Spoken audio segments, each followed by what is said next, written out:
Hello, this is Game Hunter, and I will be guiding you through the Phobos base entry, also known as the very first level in DoomRL.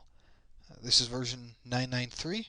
The only notable difference here for Phobos base entry is that the sergeants you normally find in Ultraviolence and Nightmare, whereas in previous versions they were outside, are instead placed inside. This changes strategies a little bit, and I'll be going into how you play through the Phobos base entry now.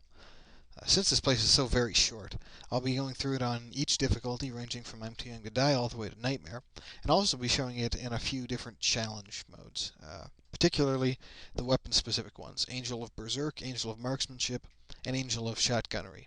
Shotgunnery actually makes it a little easier, whereas Berserk and Marksmanship are a little more difficult, and you really have to change things up in order to accommodate.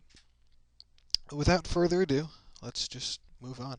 Starting traits, for Phobos base entry, it's really not a big deal what you pick, but just for an idea of what you should be picking, melee builds use Brute, for obvious reasons. Pistol builds use Son of a Gun, for same obvious reasons.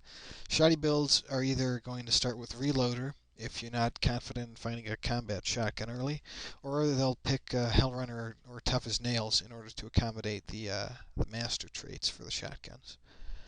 Intuition builds are probably going to start with Eagle Eye. Rapid fire builds typically start with Son of a Bitch, getting Eagle Eye on the second or third level. And defensive builds and Nightmare runs typically take out, in standard games at least, take out from Finesse, Hellrunner, or Tough as Nails as necessary.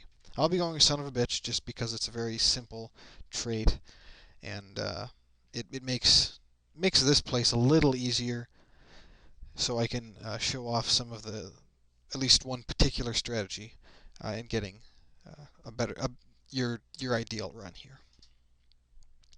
So this is what it looks like. You can hear the very famous E1M1 music playing in the background. I'm using the frontal setting set to true. This is found in the config file in your DoomRL folder. By default, it's actually set to false, which puts you somewhere in the top right corner of the map. I prefer frontal at this point because now you don't have to worry about sergeants being outside of the base, which basically means you can run through from the front of the base without too much worry. Things go a lot smoother, games go a lot faster, and if you need to restart, this is useful. So when I'm Too Young to Die, there's really no reason not to just go directly, cut to the chase, and go right to the base. This is the castle layout, one of 4 layouts you find at Phobos base entries. And I'll be explaining all 4 of them and how they're all different and what you need to worry about on them. Immediately pick up the med packs you find in this place. So, on I'm Too Young to Die, you really don't need to worry about employing too many strategies, but I'll just try to show them off as I can. Gift dropping is what you can use against Formers, Barons, and Hell Knights, because they love to go after med packs, phase devices, armors, and if you place them in an area where they can't see you but they can see the med pack, they'll go right after it. So, and if you wait enough, I use run wait just to speed things up, they'll show up right at the doorstep. You can kill them from there.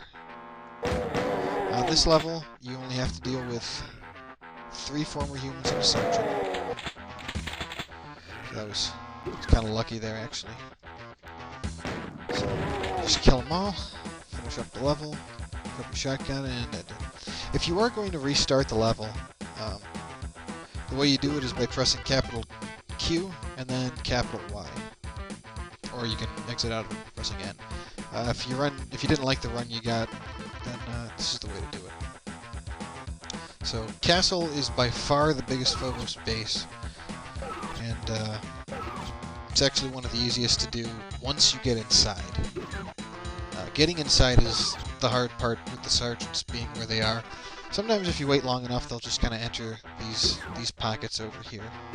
But who's got time for that, right? So anyway, moving on to the next difficulty.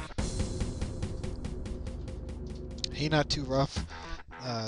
Other than the I'm Too Young to Die basics of the enemies having less accuracy than you, and the med packs healing double. There's just a couple extra former humans in these. Alright, we've seen, now we are seeing the second layout of the 4. I call this one the early fork. This is opposed to the late fork, which you will be seeing later. And the difference is that the early fork has a fork, a splitting, if you will, of these two rooms as early as the first one, whereas the late fork doesn't have it until the second. Now, when you're dealing with the early fork, what you want to do is corner shoot your way into killing the formers as you can.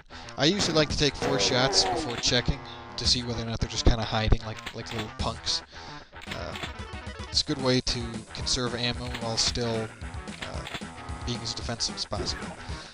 This is the layout that you need to radar shoot or corner shoot into the middle here, because there's too much room over here for the sergeant.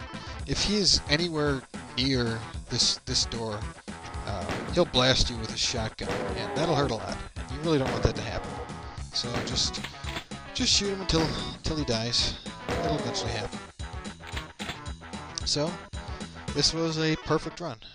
I picked up both of the med packs, and I'm at 100%. So this is the way you want to deal with Phobos base entry if you can. On Ultraviolence and Nightmare, this usually isn't very possible or even expected. So, but on the earlier difficulties, especially I'm Too Young to Die and Hey Not Too Rough, you should be aiming for this kind of victory here. Moving on to the next difficulty, Hurt Me Plenty places enemies even more, basically 2 more, and now we will actually start seeing them outside, or at least picking up the med packs at the very least. So, yeah. This guy probably has a med pack. He might be one of the outside ones, but the fact that he's near the door means that he could have a med pack. So I'll be showing off what I call the old 1-2. The old 1-2 is shooting him. If it hits, he has either a chance of using a small med pack, as he did, or not, and probably firing at you. If he ends up firing at you, you want to use an aimed shot, which is done by pressing Shift F. And as you can see, the aimed is written here. This gives you a much greater chance to hit the enemy. Your accuracy is boosted by 3, but your firing time is doubled. So you don't want to use it often. You just want to use it when it matters. So considering this guy, darn it, I hit a guy behind him, so he might have actually had the other med pack. But I haven't taken damage yet, so far so good on that end. So this guy's at wounded. Usually means he's not going to use a med pack if he has one. So I'll just try the add to the med pack. Of course, that shot killed him, even though he was wounded both times. So as you can see, it's very variable. The pistol is a 2d4, so the odds of any particular damage output is kind of rough.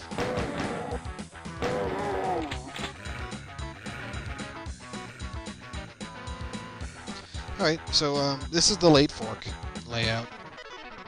So now we've seen 3 of them already. The late fork, as you can see, the first room is just a straight path, and then it forks into 2 different directions.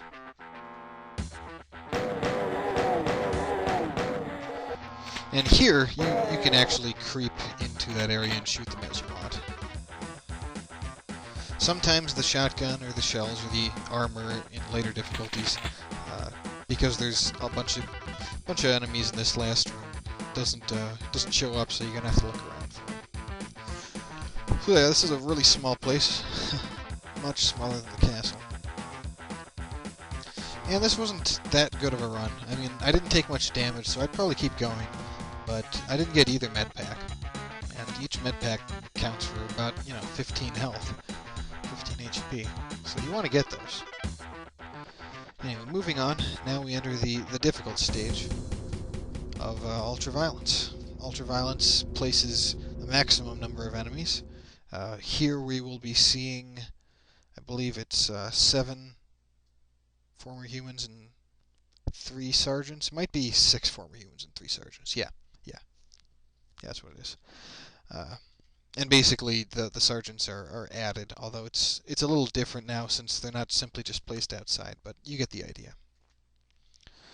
So from here, same trait, except now I will be executing an edge movement because I don't want to make a frontal attack. Otherwise, a sergeant might come out of the base and just blast me, and I definitely don't want that.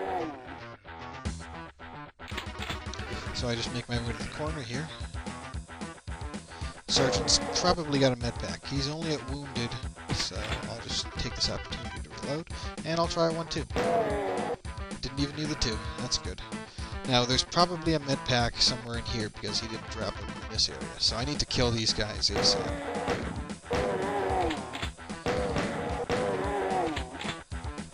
Now, this sergeant has 2 med packs, so what I'm going to want to do is pick up the shotgun, equip it, and try to kill him. And it worked out. Very likely you will kill him. If you don't kill it point blank, you just got a very unlucky roll. And just be glad you got it out of the way instead of fighting something actually dangerous. So from here, with the shotgun, you really don't have to employ too much strategy. Just avoid enemy fire and kill everything. Alright, so that's cool. Pick up the green armor. This was a really good run, as it turned out. I only took 6 damage. Green armor was looking pretty good, and I got all the med packs. So that's the way you want it. This is the late fork again, obviously. Just as a reference, this is where the frontal false starts. That's where most of you probably know it. And so that's it for this first portion. In the next section of the tutorial, I'll be explaining some more on Ultraviolence Nightmare. Hopefully we'll see that 4th layout. And I'll likely get into the other challenge modes. Right, so this has been Game Hunter, and I'll see you in the next section.